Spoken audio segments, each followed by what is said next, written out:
හයි අද හදාගමුද රසම රස අඹ කරියක්. මුලින්ම අමු අඹ ගෙඩියක් අරගෙන හොඳට හොදලා මේ විදිහට කපා ගන්න. මම අද අරගෙන තියෙන්නේ අඹ ගෙඩි දෙකක් වගේ. දැන් මේකට ලුණු කුඩු තේ හැඳි දෙකකුයි කහ කුඩු තේ හැඳි භාගයකුයි අමු තුන පහ තේ හැඳි එකහමාරකුයි දාලා හොඳට අනා ගන්න.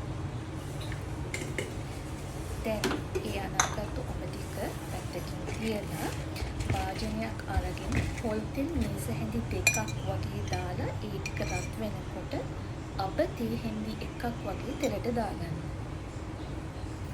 ඒකත් පොට බැදීගෙන එනකොට සූදුරු තේ හැඳි භාගයක් වගේ ඒකට එකතු කරගන්න. ඒකත් බැදීගෙන එනකොට කරදමෝගු කරාබුනටි කුරුඳු පොතු ටිකක් කොටාගෙන ඒ තෙලටම එකතු කරගන්න.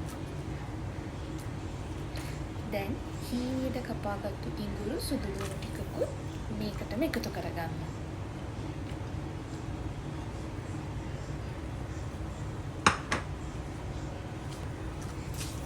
දැන් ඉඟුරු සුදු ලුණු ටික බෙදීගෙන එනකොට ලුණු ගෙඩියක් වගේ කපාගෙන මේ තෙම්පරාදුවටම එකතු කරගන්න.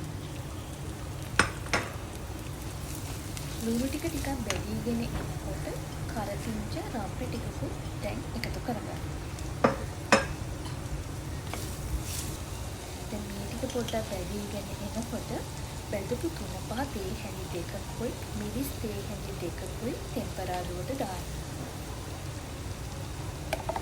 මේ ටික විනාඩි 2ක් වගේ තෙලේ චුට්ටක් මද ගින්දරේ පොඩ්ඩක් බැදගන්න.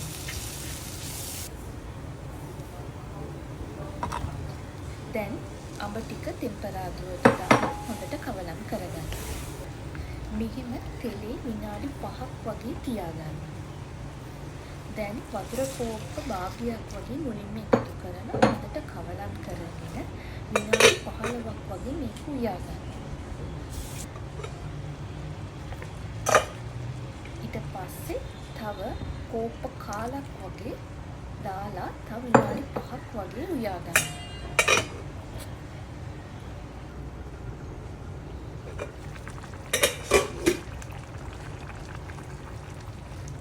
දැන් සීනි තේ හැඳි දෙකක් දාලා හොඳට මේ ටික කවලම් කරගෙන තව විනාඩි 15ක් වගේ හොඳට උයා ගන්න. අඹ ටික තැම්බෙනකන්.